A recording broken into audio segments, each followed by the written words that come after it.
Hello, this lesson is about solving single angle trigonometric equations. So I've got an example we'll look at, trying to solve for sine x equals minus a half over this domain between minus 2 pi and 4 pi. Just so that we're clear on what this question's actually asking, it's really asking us what angle has a sine of negative a half. We've got two diagrams here to help us understand what the question's asking. We've got our graph of sine x. This is sine x versus x, and we've got our unit circle diagram over here. So if I was to graph sine x and see where it equals minus a half, I could draw a horizontal line at minus a half, and wherever this horizontal line intersects with my sine graph, that's where my solutions will be. So I'm hoping to have probably between this domain 1, 2, 3, 4, 5, 6 solutions, which all have 6 angles which all have a sine of minus a half. Okay, so can I find those angles on my graph? I could probably read off some approximations there, but my unit circle diagram can help me as well. Remember, with the unit circle, the sine of an angle is the y-coordinate of where that angle meets the unit circle. If I want to solve for sine x equals minus a half, I need to look at all of these y values and find y values which are minus a half. So if I have a look around, I can see that these two y values are minus a half. So two angles which have a sine of minus a half will be 7 pi on 6 and 11 pi on 6. So we know that this will be 7 pi on 6 and this one is really 11 pi on 6. What do we see that's common between these two solutions on our unit circle? The angle between the solution and the x-axis is the same. This angle is pi on 6. And we can see if we look at the angle pi on 6, it has a sine of a half. So if we can find that little angle pi on 6, we can use it to generate our negative solutions just by drawing the x-axis and marking them in the two quadrants where sine is negative. Okay, so that's to give you an understanding of how this solution works. We'll look at how you can solve it without having to use the two diagrams. So I'll write down the question. My first goal is to find what this little angle is. Find this little pi on 6. So the way I'm going to do that is I'm going to ignore the fact that this is negative a half at the moment, and I'm just going to find some basic angle which gives me a sine of a half. So I'll find the inverse sine of a half. I can either use my calculator or I can use my exact value triangles. We'll find that sine of a half is going to be pi on 6. Okay, this is just the basic angle. This won't necessarily be one of the solutions. Okay, so I found that basic angle. So now I need to find in which quadrants sine is negative. Okay, why am I finding when sine is negative? Because I'm after a negative sine value here. So I'll state that sine is negative in two quadrants. Okay, it's quadrant 3 and 4 from using a cast diagram. Okay, we know sine's negative in these two quadrants. I've done that. And now I need to draw the small angle of the x-axis in these quadrants. So I'll draw a pi on 6 here and a pi on 6 here. I know this is 0, I know this is pi. And now I can calculate what these two angles are. So this first angle, which will be my first solution, will be pi plus pi on 6. And then my second solution will be all the way around to 2 pi. And then I need to go backwards, so I need to subtract pi on 6. Okay, hopefully you're good at adding and subtracting fractions. So we'll end up with 7 pi on 6 and 11 pi on 6, which when we look up to our unit circle, there's our two solutions. And we did it without having to use our unit circle at all. Okay.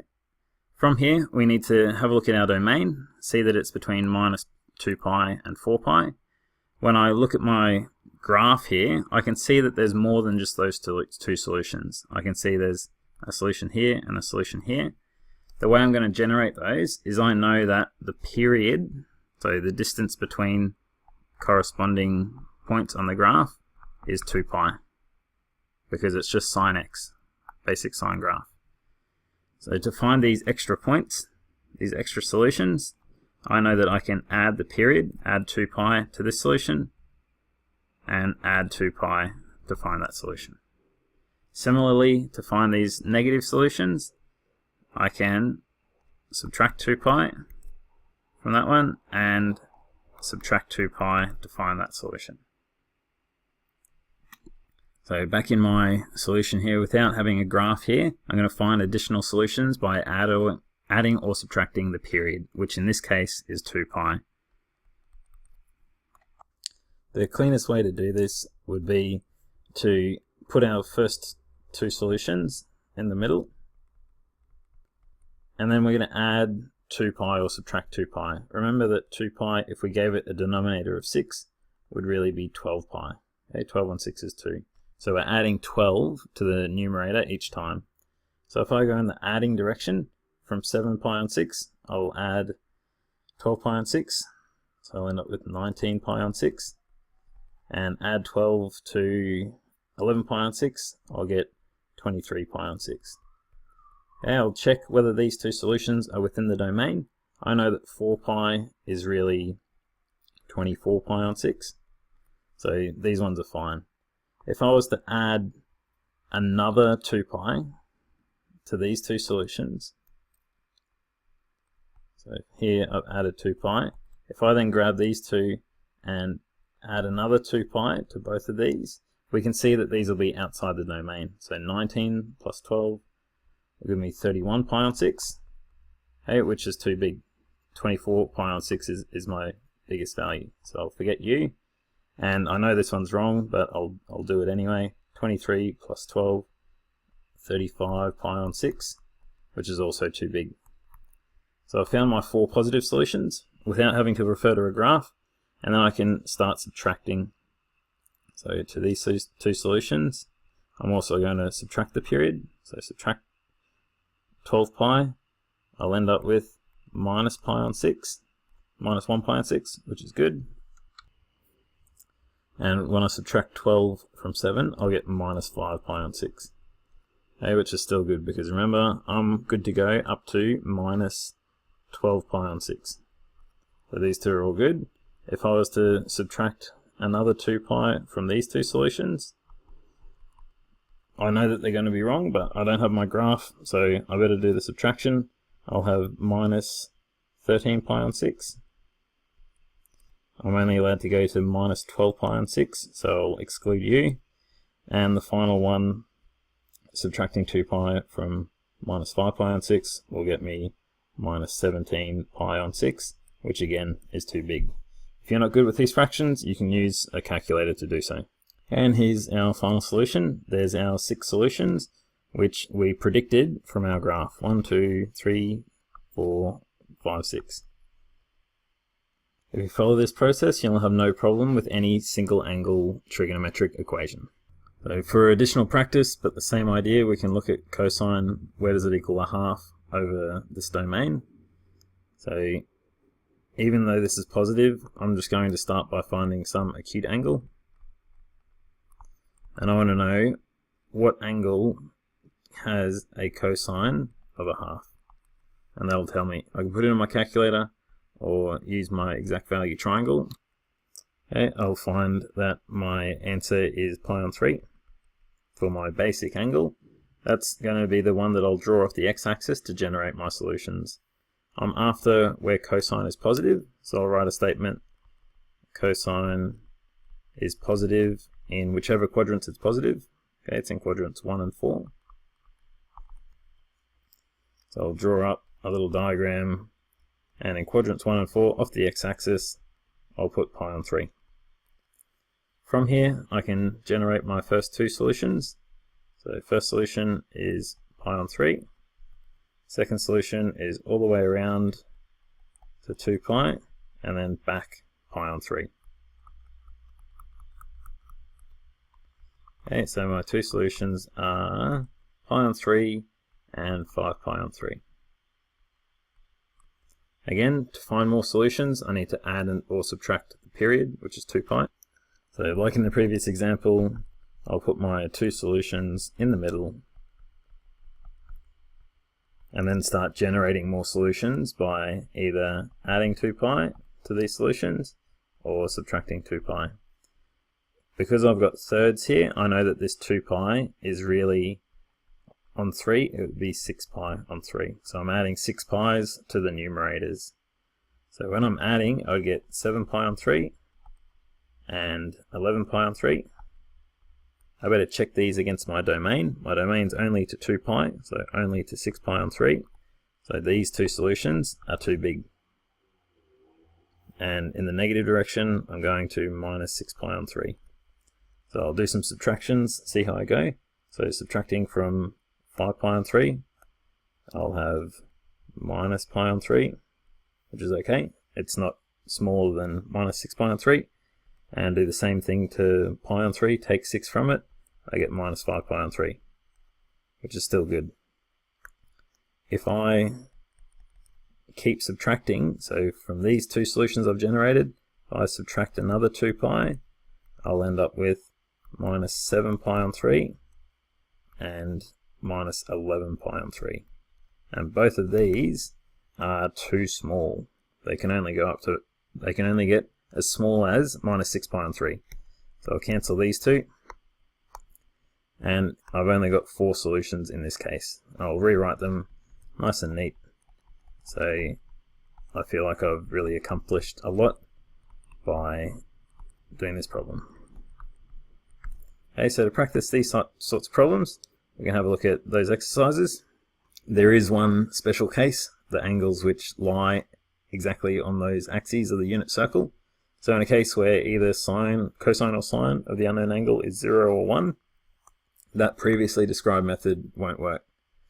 Okay, and we'll need to just use a basic unit circle diagram.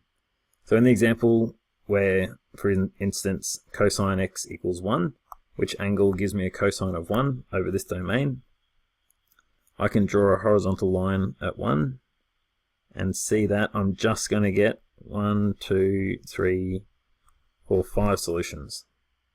Okay, and I'll see how to generate these. Okay, so if I'm solving cosine x equals 1 over this domain, and I don't have a massive graph drawn for me already, I'm going to recognize that cosine is the x-coordinate of the unit circle.